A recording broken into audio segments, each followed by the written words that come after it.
Hey guys, John Paulamy here, Actionable Intelligence. Today is Saturday, July 9th, and this is the weekly market update. The disclaimer, as always, anything that you hear or see on this podcast or video is not to be taken as investment advice. I'm not a financial planner. I'm not authorized to give you investment advice.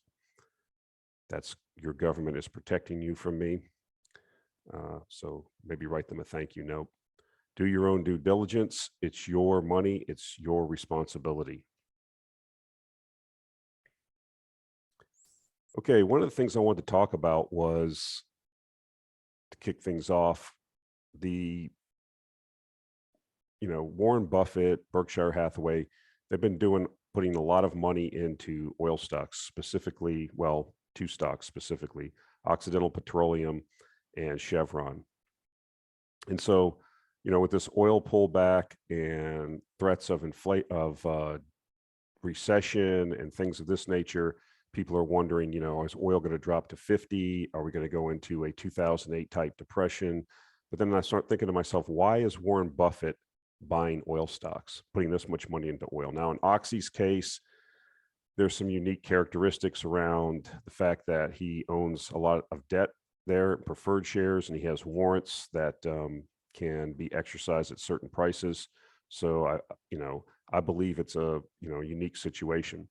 But I also think that there is something going on here, and I want to just talk about it because Buffett is typically known as a long-term investor. He doesn't like, typically, him and Munger have said many times, they're not big fans of cyclical industries, and oil being one of the biggest. But I think it kind of, that doesn't mean just because Warren Buffett in Berkshire is buying oil stocks that we should too, but I just want to analyze it a little bit, and thought about it a little bit. Why would he be doing this, and what instruction can it give us? Like I said before, he said in the past, he does not like cyclical commodity businesses because why? They're price taking businesses, right? There's no unique competitive advantage in oil. You drill a hole. I mean, there is some technical knowledge that you have to have, obviously, in capital, but oil is fungible. It's pretty much oil is oil. There's no special oil. There's no market separation oil. Yes, there's different grades. I get that, but you get my point. It's not a business where you can have some kind of differentiation that gives you pricing power. And so that's not a business typically that Berkshire likes. So why do I think he's doing this? Well, why are oil prices? What is our thesis on energy? Well, maybe however you want to look at it, whatever analysis you want to do, anywhere from, $1 to $2 trillion in insufficient investment over the last 10 years in new reserves and production has led us to where we are now, where we have insufficient reserves, insufficient production to meet the growing demand. And I'm going to show you a slide later where demand, very rarely goes down, only in really, really significant economic dislocations like global recessions. And that is not the norm. So, and I also think that, going forward, I think the current inflationary impulse is overdone. We'll talk about that a little bit later in the presentation also. But I do think we're going to be in a period of, not just in the US, but in the world, of above average inflation. And that's for several reasons I'm not going to get into. I've talked about that before around demographic issues, debt issues, pension and unfunded liability issues. It all lends itself to increased monetization of debt. So that typically has a tendency to be inflationary. And energy, as we have shown many times in the past, specifically oil stocks or oil, has been one of the best returning assets in an inflationary environment. So that's what I think he's doing. I think this is a long-term bet. I mean, people kind of wondered, like, why was he buying Union Pacific? Well, as soon as he bought Union Pacific, they, were hauling all this coal from the, PRB. They're hauling all this oil in these tankers that you've seen them 100 long, 150 long cars or tankers on the rails. And then what did he do? He started lobbying against pipelines. He's against pipelines too, because that's interferes with his business. So the same thing with like Mid-America Energy. He was an early investor there. As a matter of fact, I believe the energy division of Berkshire, the guy that runs that's going to be taking over when Buffett dies or retires. But anyways, I think Buffett understands, I mean, I'm not in his mind, but maybe he understands what many of us understand. There's not enough molecules, energy molecules. There's not enough energy. The demand for energy is here and the supply of energy is here. And it's going to take a lot of money and a lot of changes in policy that don't seem to be on the horizon anytime soon to fix the problems that we're in. So I would suggest to you that maybe that's what it has to do. I'll put a link to a Business Insider article that kind of talks about it a little bit. But I do think, you know, this is an overall multi-year bet by him and for Berkshire. So we'll see. Maybe it's just a short-term trade. I don't know. He's bought into things before and then sold them. You know, he bought into the airline business at one time. He got smoked on that. So, you know, he's not infallible. No one is 100% right all the time, but it is curious that, you know, I wanted to talk about this a little bit because he is, you know, one of the better investors in the world. It's like, why is he making this really big bet on oil? So that's my view on that. Let me know what you think in the comments. And so here we go. One of the things, you know, we talk about sediment and in the short and medium term, liquidity and sediment driving, you know, the markets. You know, over the long term, of course, it's going to be earnings and the performance of the individual businesses. But in the short term, like we've said before, sediment and liquidity drive things. And so, you know, one of the things I've brought up before is like Google Trends. I use it to look at a trend or, you know, what's popular. Like you could see the same thing like in Bitcoin or some of these other things. And sometimes makes good sense to kind of, when everybody's talking about something, is it all the way priced in to the market? Probably. By the time you hear about it in the newspaper, in your local newspaper, on the front page, the trend's already probably exhausted itself. So what we have here is a public interest in stagflation has skyrocketed. You know, on Google Trends, it goes to 0 to 100. So we've kind of maxed out on this whole stagflation, inflation thing. And just in time, when we've shown in the past several weeks, and I'll show again this week, various indicators showing that maybe we've reached an interim peak in inflation. Now, again, my thesis is longer term. I don't believe we're going to, unless we have a deflationary depression, of course, and I can't know the future. It's impossible for any human to know the future with 100% certainty. But, you know, I think that over time with the debt, like I mentioned before, with the debts that we have, with the unfunded liabilities, with the just a lot of the problems that we have that we don't have money to solve, the tendency in history is for politicians to monetize their issue, monetize their problems. And we've already seen that. And so I think that's inherently inflationary. I think if you look at, for example, the gold price in euros and yen, you will note that they are doing very well. The US dollar right now, we have a lot of people putting capital to the US, they're hiding in the US. But like we said before, that seems to be a, you know, more of a medium term situation. In the long term, we have intractable problems here in the US that are not going to be fixed legislatively because they're not politically possible. And so in the end, we will revert to the printing press. And so I think that, you know, we may have reached an inflection point, you know, where the public thinks, you know, inflation, inflation, inflation. We had a recent Monmouth poll where inflation was like the top concern for people in the country, 33%, you know, was their top concern. It was inflation, and gas prices were like 15%. So it was all around inflation, inflation, inflation. And so that kind of tells me, you know, are we at an interim top in that? That doesn't mean we're going to go back to, you know, disinflation or deflation. But I think, you know, it kind of, what my thesis has been going forward is that, you know, we're going to, I think we'll see inflation roll over throughout the summer, obviously with energy prices coming down. With other prices coming down, I've pointed out before, used car prices, real estate prices, it takes time for these things to work their way through the statistics. But I think we'll see that. And then I think the Fed will be apt to put its interest rate tightening policy on hold to see what happens. And like I said, I think that you get a tremendous rally. I think, you know, a lot of there's been a big rotation out of commodities, raw materials, and into, back into the old, like ARC is up.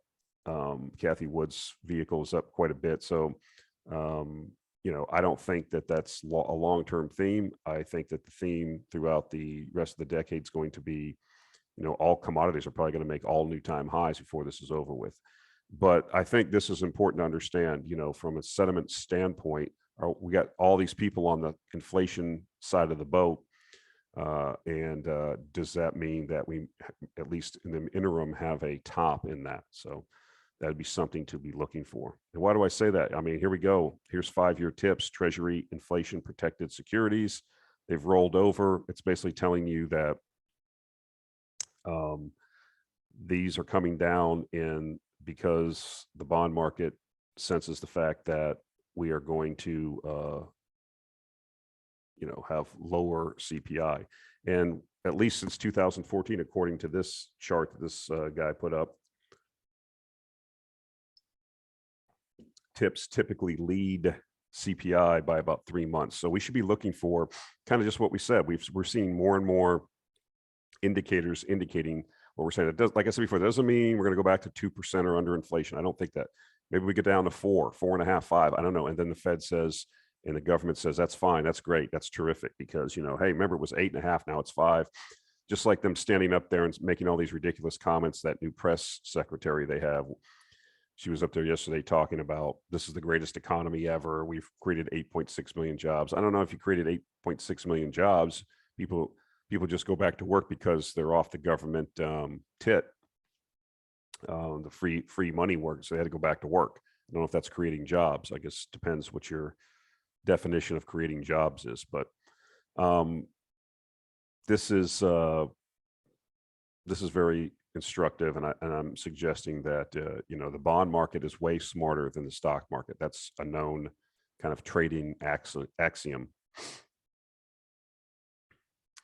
So I hate to keep picking on Germany, but it's kind of like I've said before. I've said this many times over the years since I've been making these videos. We have real-time laboratories of governments that have chosen to try to have a green energy transition.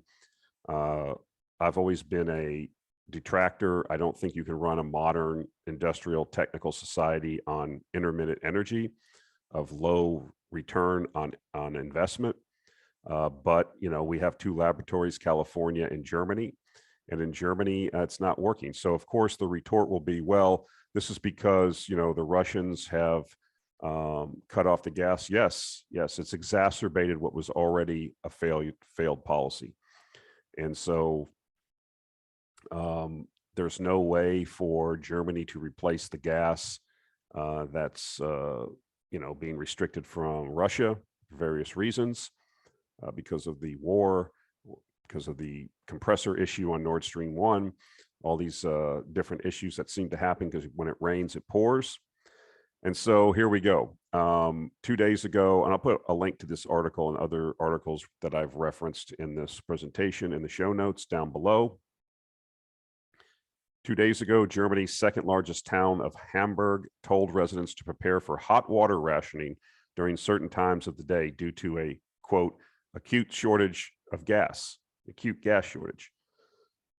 Now, Germany's largest landlord has warned tenants that when the heating season starts in autumn, they will only be able to turn their heat up to 17 degrees Celsius, 62.6 degrees Fahrenheit between the hours of 11 p.m. and 6 a.m. So, I mean, I guess you'll have to be wearing sweaters. It's kind of like when Jimmy Carter had his fireside chat, just put some logs on the fire. Oh, wait a minute. The German Firewood Association says that there's going to be a firewood shortage. Or wear a sweater. I mean, layer up. I mean, it's good to basically use less energy because that's good for the climate. So there's always a benefit, right? There's always make lemonade out of lemons. That's what I suggest. Meanwhile, Germany's Federal Network Agency has been pushing for a change in the legal minimum temperatures for tenants. Evidently, in Germany, there's a minimum temperature that landlords have to maintain in the wintertime. With President Klaus Mueller telling I can't pronounce this, one of the newspapers in Germany last month that tenants should face pressure to reduce their energy usage ahead of winter. So we'll see, maybe the German leadership can convince the people and inspire them that, you know, these sacrifices are necessary for them to deal with the boogeyman of Russia, and that, you know, being not comfortable, being a little bit uncomfortable, not having sufficient hot water, or, you know, being a little chilly in the winter, I mean, drink more tea, you know, get some more blankets. That's what I suggest. You know, I'm not trying to be funny here, but this is the result of the policies, you know, that Germany has chosen that go back years. And now, you know, if you wedded yourself to the gas from Russia, if you tried to do the energy Wende, it didn't work, in my view.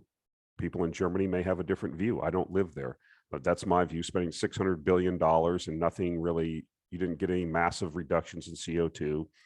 You've created all these problems. And so the anecdote is to have deprivation and more green energy. I'm not against green energy. I work in the green energy field, but it cannot run an industrial society like Germany 100%.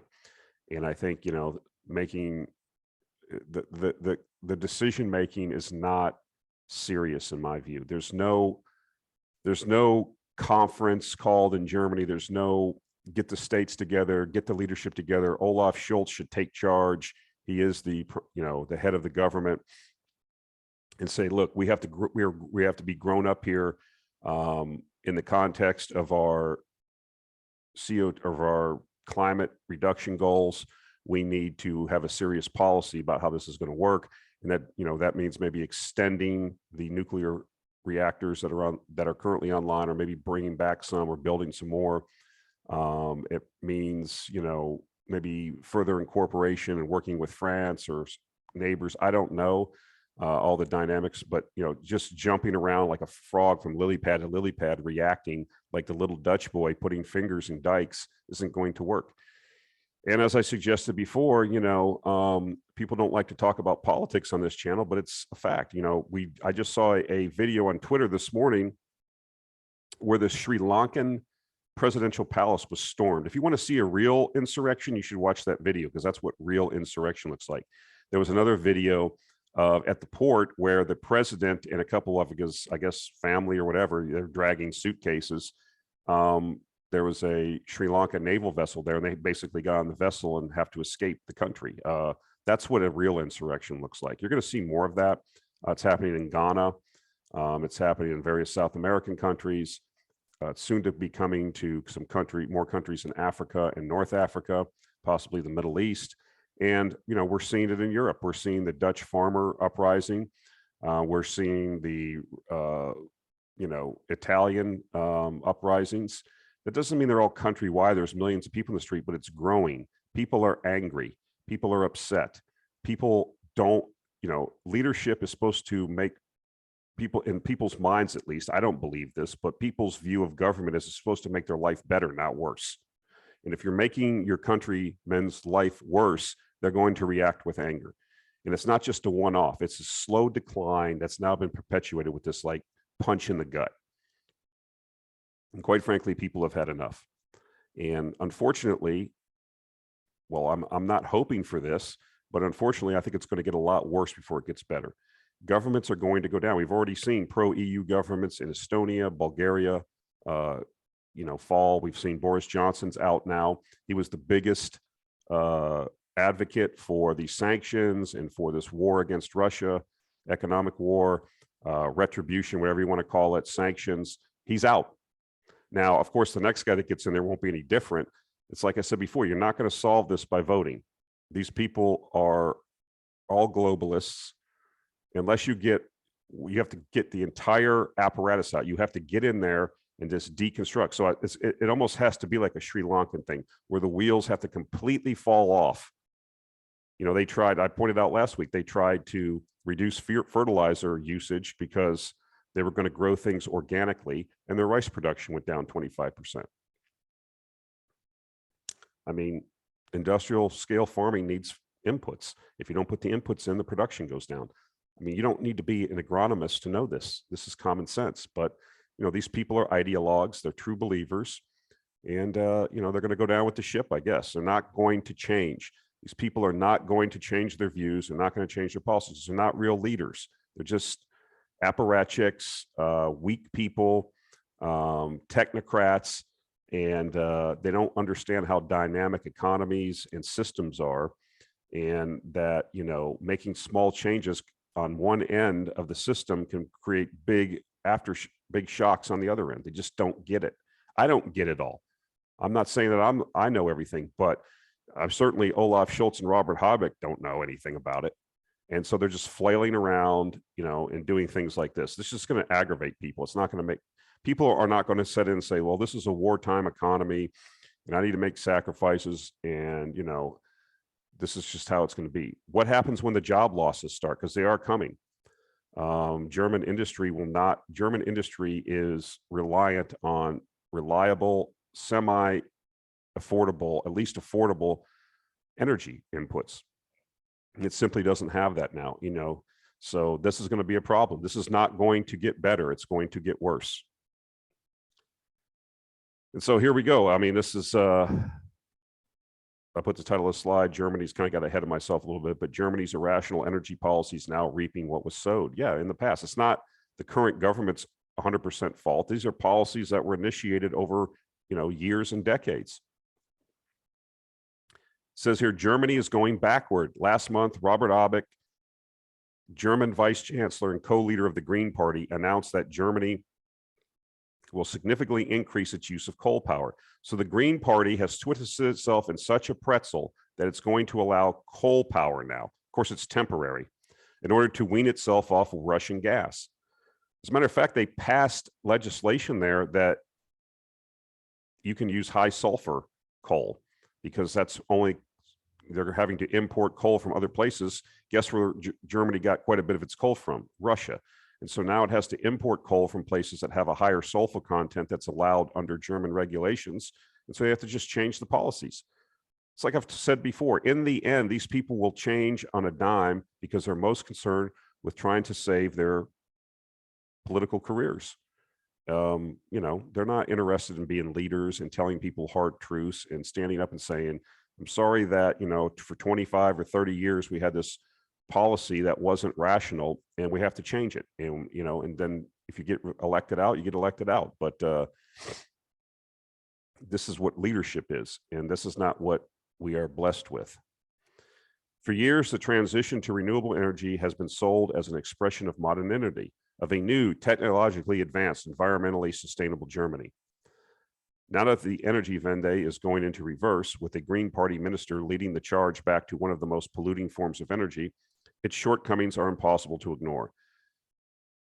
As recently as last December, the German government was promising to accelerate the phase out of coal power.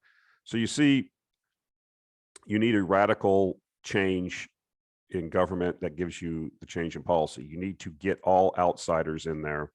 And is that really going to happen? You're just going to get rid of one stooge and put another stooge in there. One globalist stooge is in there now. You're just going to change it for another globalist stooge. And so people realize this. So I'm not sure that you're going to get a globalist stooge in Sri Lanka now.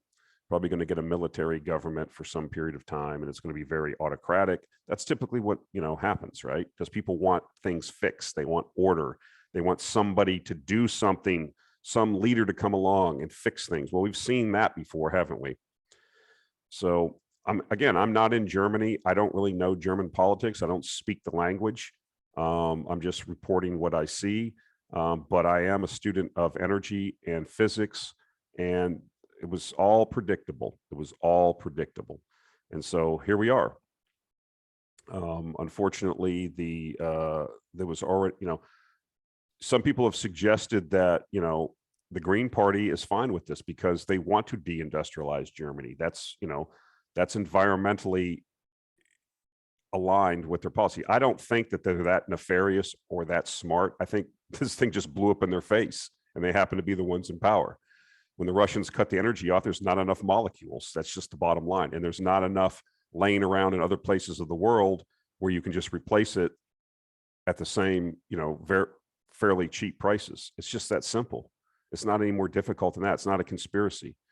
yes, I believe that the globalists, look, here's my theory on things, and people may disagree with me. I'm sure they will.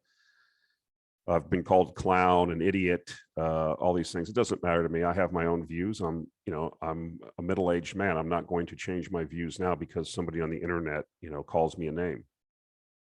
The globalists really aren't stupid. They know that with the population, how big it is, and on a finite planet, that it's very possible we don't have the resources necessary over the next 20, 30, 40, 50 years as these large population areas of the world modernize, i.e. India, China, Indonesia, all these places that nobody ever thinks about. The tremendous energy inputs are going to be required. The raw materials are going to be required. There's a good possibility that, the earth is big, but, like I said before, head grades are going down, oil fields, all the easy stuff has been found. And so, I think that there's a faction of these globalist elite that in their mind view it this way, and they want to control it because they want to try to control what they believe will be a chaotic outcome if something isn't done. I believe that, they want to control things as much as possible. That way they can control the disposition of the resources. They're depopulationists. They are anti-human, but this is what they believe. And they believe that they can structure a society, they can control a society, they can control all these decisions and at least preserve for themselves their position. That's what I believe. I believe that these are the discussions that happen in the World Economic Forum. This is what this is about. But the policies aren't going to work. The systems are so complicated in a modern society, agricultural, energy, we're seeing it all break down. You're seeing these policies. I don't believe I'm being a conspiracy person. I believe that this is what they think. This is mostly confined to the Western Europe and your, Anglo-Saxon type countries, United States, Canada, Australia, New Zealand. The rest of the world's not going along with this. This is what a lot of this is about, in my view. There's $30 trillion worth of resources in Russia. It's the biggest country in the world. It hasn't even been fully explored and exploited. And, they want to get their hands on it and they want to control it. They want to control the disposition. This is what a lot of this stuff has to do with, in my view. And so it has nothing to do with democracy or, helping the downtrodden in a certain country. I mean, if you believe this stuff, I guess you're beyond help. You're just naive. That's not how things are. So I think that we're starting to see now the foundation of their plans is coming apart because, like I said, these systems are so complex. What are they going to do? Suspend elections? As long as there's democratic elections, these people are going to be out. The Green Party is going to conceivably ruin Germany. And, eventually, if you don't have, you're paying the equivalent of, $200 or $300 a barrel oil for the natural gas. You cannot run the industrial giant that Germany is on that. And once you close down these industries or these industries are hobbled, they will not come back. They will not come back. And the high paying jobs will go away. And then what? What is the vision for Germany and for the people of Germany? I can tell you the people in the east of Germany don't think the same as the people in West Germany. So we'll have to see. Like I said, this is not just in Germany, this is all over. Europe is starting to boil and, you can play out all kinds of scenarios. So I think Western Europe and the US are fully committed to their mission. And we'll just have to see how the fissures in the edifice continue to grow.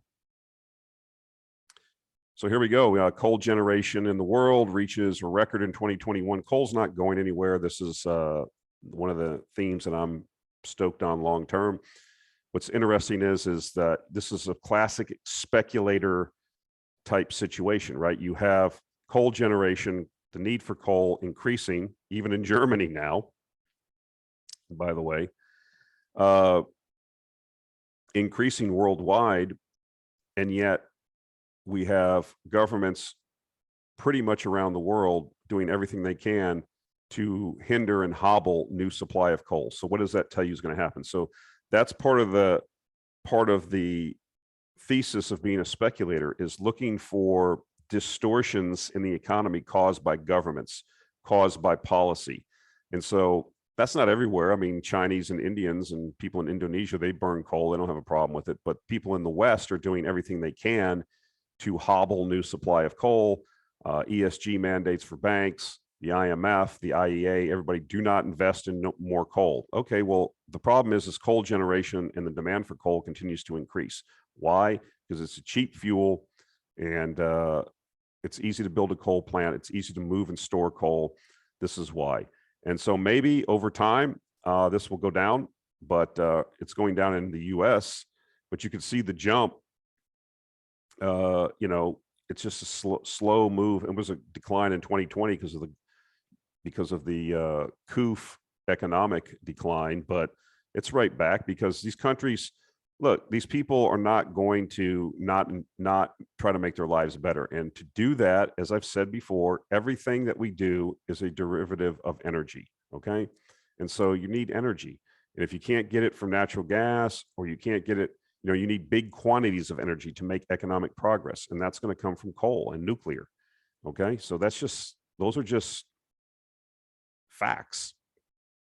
And so I think this is an opportunity. Of course, in the short term, you can have, if you have an economic dislocation, if you have, like we have now, the liquidity event where liquidity is tightening, where you have a bear market, then of course it's going to drag all stocks down. But let's look at what some of the coal stocks during their earnings. You know, thermal coal prices are very high right now, higher than they have been historically. So what does that mean for cash flows? What does that mean for earnings? What does that mean for debt reduction and the eventual return of capital? Because if you're running one of these coal companies, and if you get, you know, $500 or $1 billion of cash on your balance sheet, you're not going to say, you know what, we should build some more coal mines. They're not going to do that. Okay, that's not the current zeitgeist in the oil and gas industry, in the coal industry, in pretty much any of these industries. It's just like, hold what we got, pay down debt, and return capital to shareholders. There's no reason to go out and do this if you're going to be, you know, ostracized, if you're going to be demonized, if you're going to be attacked for doing it. They're just not going to do it. So you have to have a complete change in mindset among policymakers and among, you know, the zeitgeist, the overall tenor of the society has to change, where we say these people are needed, these resources are needed. The people that do it should be, you know, raised up, not beaten down. And until that happens, hey, prices are going to stay high with periodic cyclical declines. That's my view. So here's Germany again. Again, I hate to keep picking on Germany, but these things are very instructive. You know, the trade balance for Germany, it's industrial powerhouse of Europe, in the world. They have consistently had trade surpluses. And look what's happened, you know, during obviously the pandemic economic crisis, you know, this plunge, but look what's happened now. This is all because of the situation with their energy, the energy inputs into industry.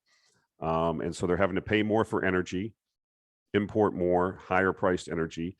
And this is going to cause a problem. This is, if you're a German, does this look good to you? Are you happy with this? Is this going to be conducive to prosperity in your country if this stays the same? Or what is the cause of this?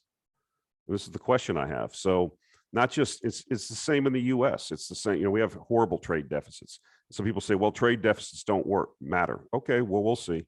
This is not positive in my mind. This is, if I saw a stock like this, would I be a buyer of this stock?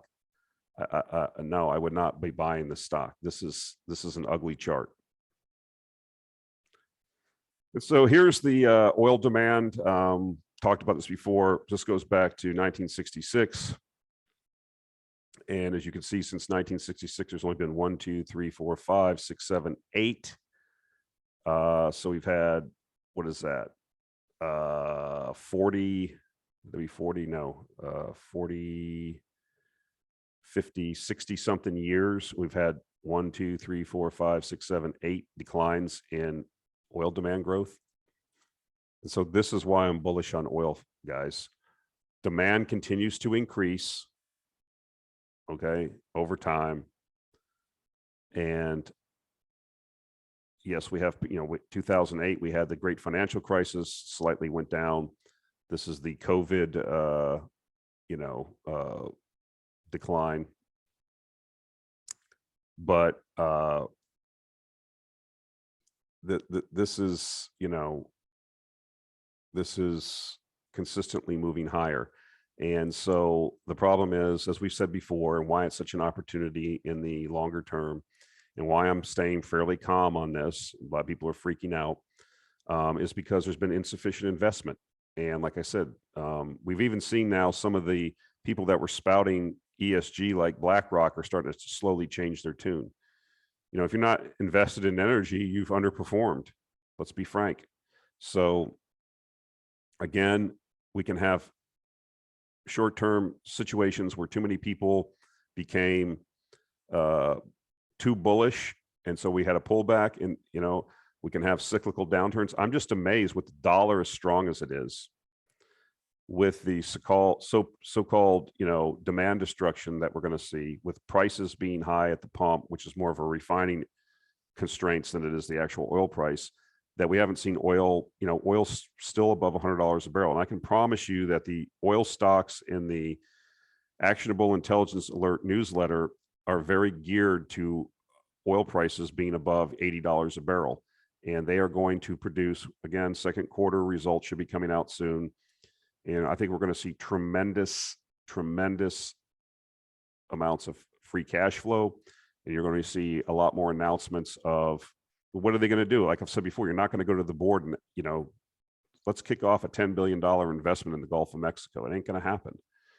And so what you're going to see is people holding production, capital, maintenance capital, and capital to hold production, maybe some slight increases here and there. Because there's constraints in oil field services also. We've talked about that. So if you can weather the storm, if you can hold your view, you can trade around this. I'm not a trader. People say, well, John, you talk about these cyclical downturns. Somebody wrote me an email. You talk about these cyclical downturns, but isn't it better just to sell and then buy back?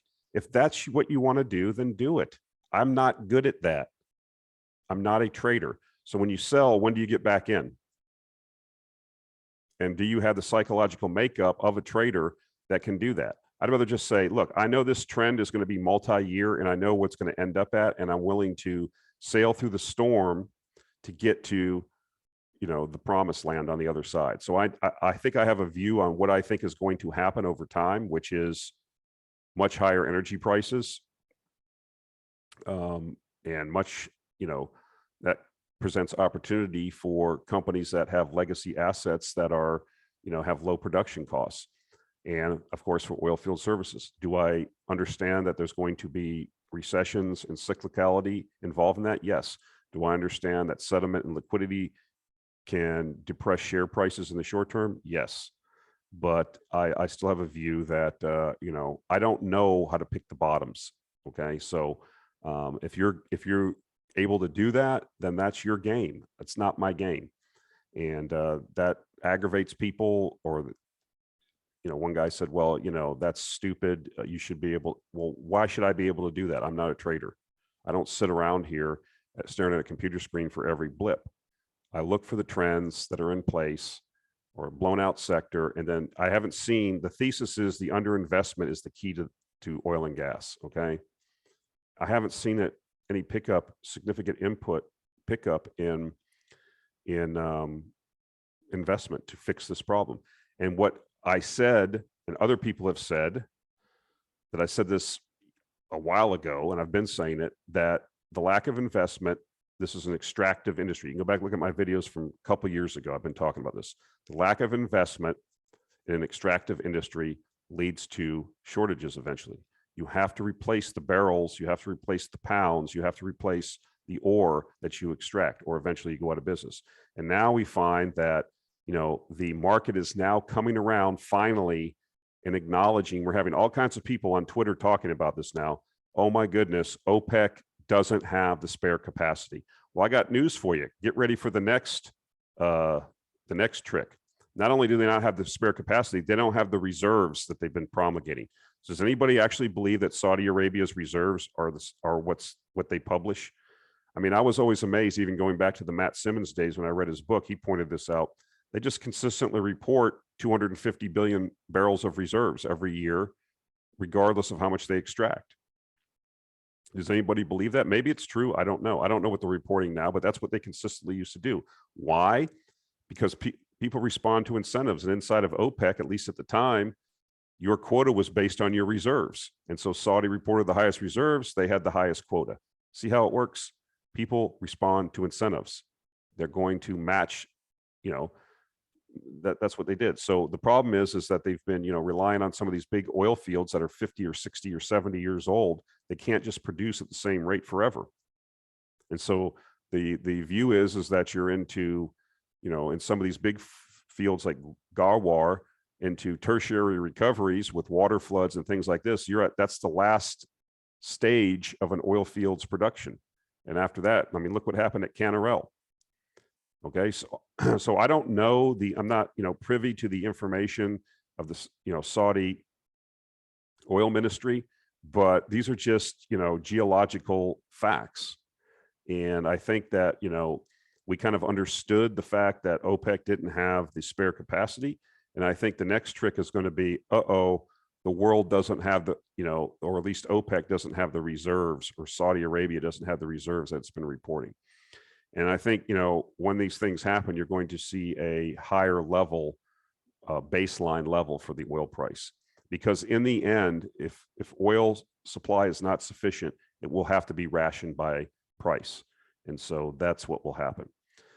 So we'll see. But like I said, I don't get too excited because I know the facts that over time, you know, and this is part of the not misinformation, but the false or the faulty analysis. The view that, if you remember during the pandemic, you know, oil price collapse, well, this is the end of oil. We don't need oil anymore. Remember people actually saying that? Now, I'm not talking about bozos like me on the internet or conspiracy theorists. I'm talking about legitimate investment banking firms, analysis by policymakers. This is a new era. Oil demand has peaked. It's not going to peak for a long time, guys. The problem is will the supply be able to match it? We'll see.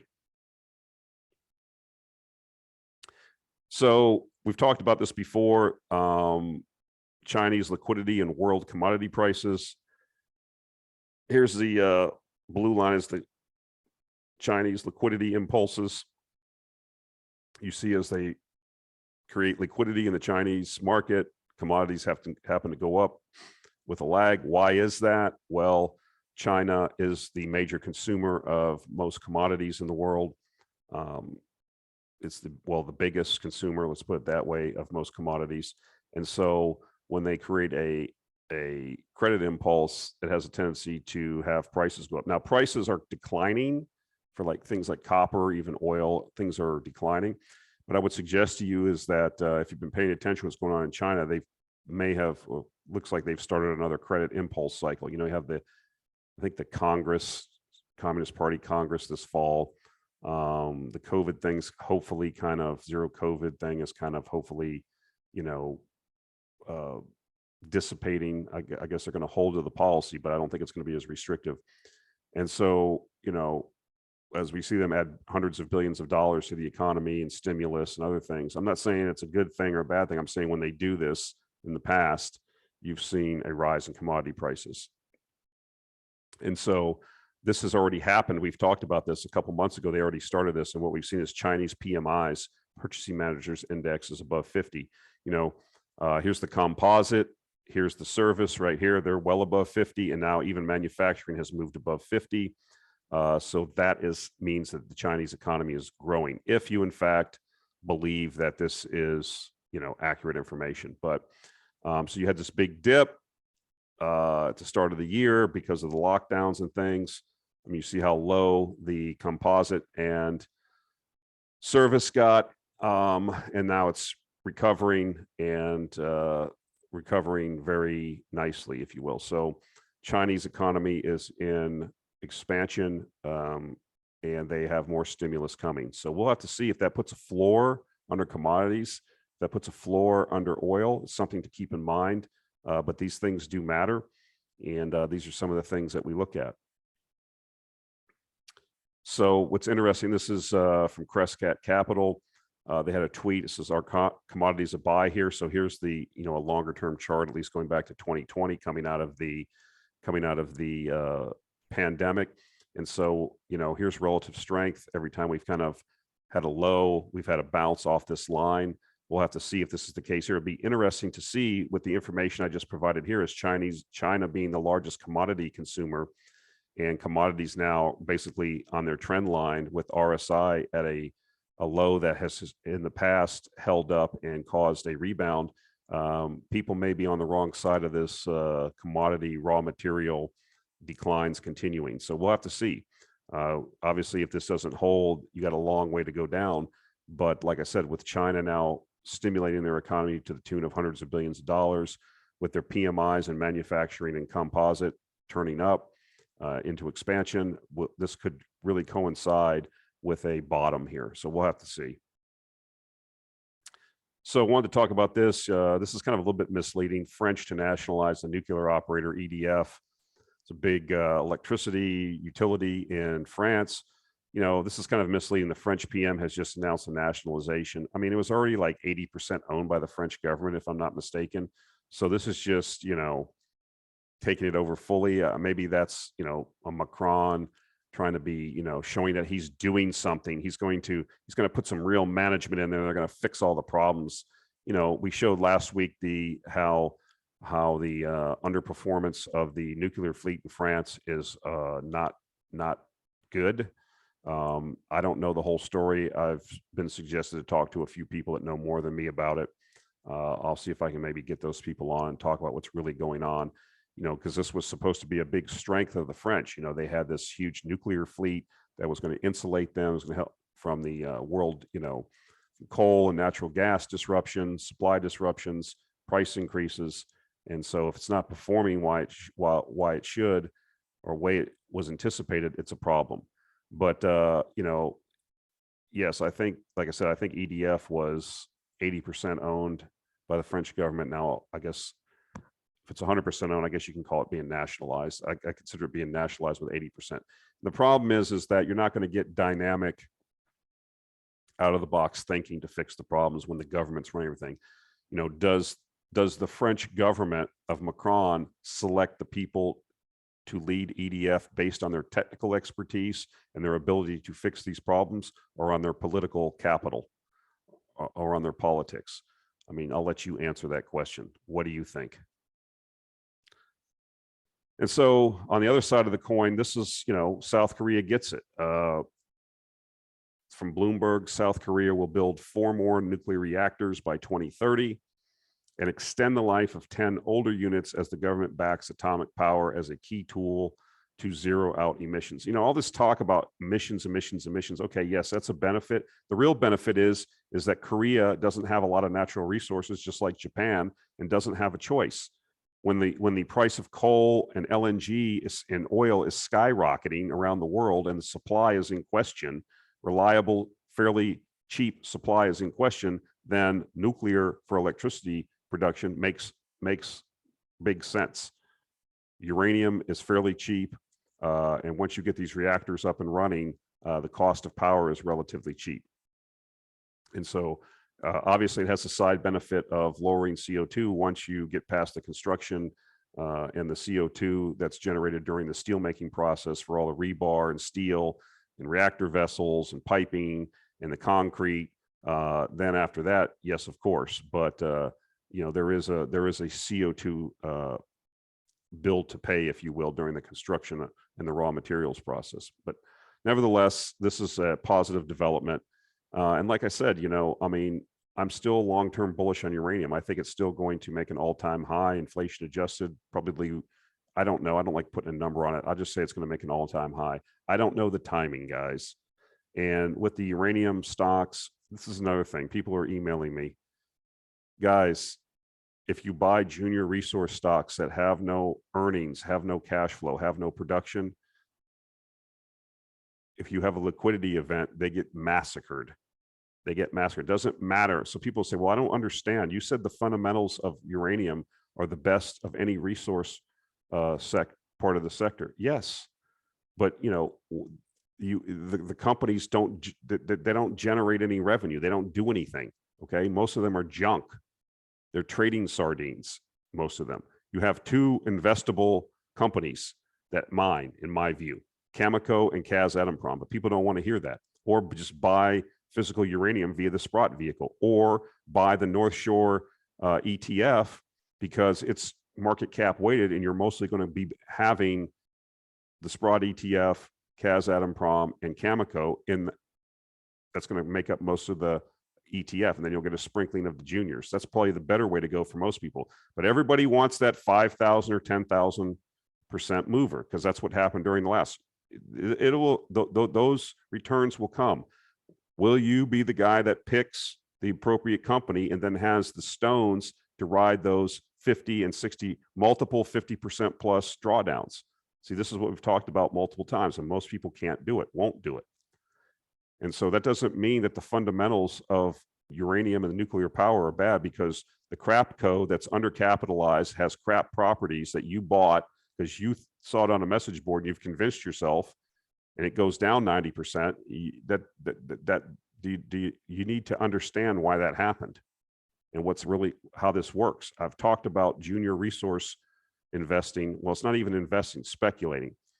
If you want to be an investor in uranium, buy the ETF or buy Cameco and make yourself a portfolio yourself. Just buy Kazatomprom, equal weight Kazatomprom, Cameco, and the Sprott Trust. It's not sexy though. It's not going to go up 5,000%.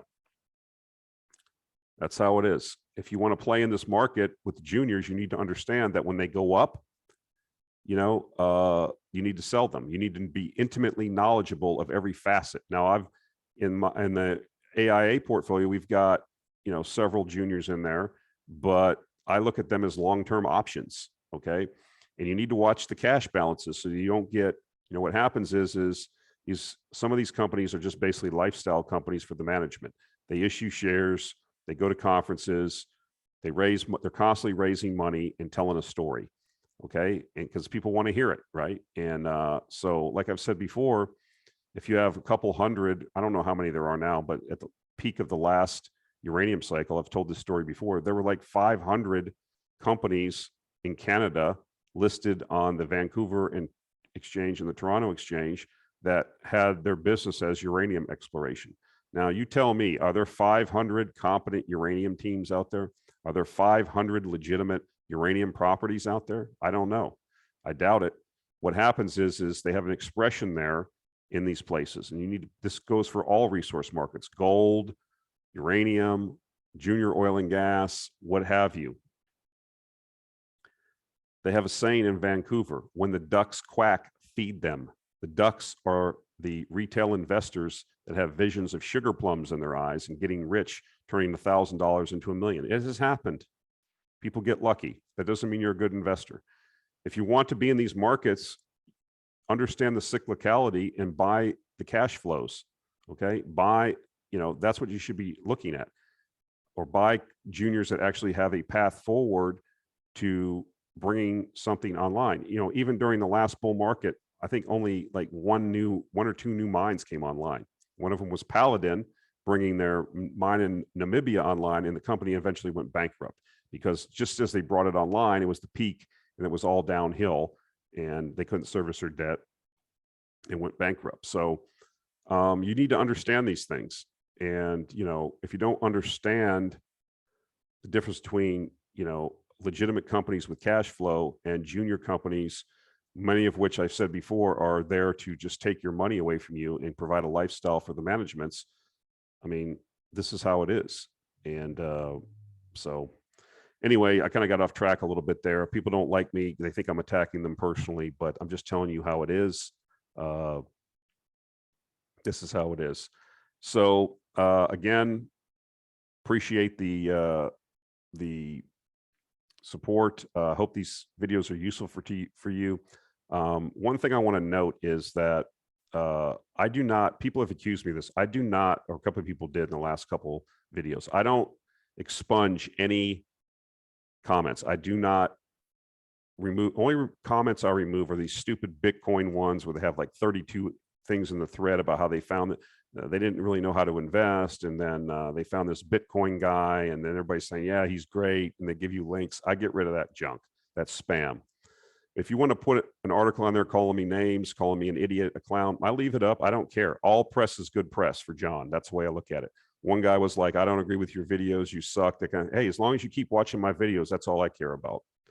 Okay. I don't, I learned this a long time ago. 50% of the people are going to like what you say. 50%, just as a general, rule, are not going to like it. So what? I mean, I'm 55 years old. I'm not a pimply faced middle schooler worried about, everybody looking at me on the dance floor. No one cares, in the end. So I'm going to say what I need to say. It's my views. I'm not right all the time. I'm right sometimes. We've made money for people. People on this know that. And, you can choose to listen. What I don't get is the psychology of someone that doesn't like what I say, but yet comes here and listens to it every week. It's kind of interesting. I'm not a psychiatrist or a psychologist, but I think it's kind of interesting. But like I said, the views increase, the channel increases, the support increases, and we appreciate it. So just wanted to clarify that I don't remove any comments. If they don't make it on there, I don't know what YouTube does. Maybe that's what it is. But if you want to call me names and stuff and beat me up in the comments, that's fine. Like I said, that helps the channel. That the interaction helps the channel. So thanks for that. So that's it this week, guys. We'll talk to you next week. Appreciate it and have a good week.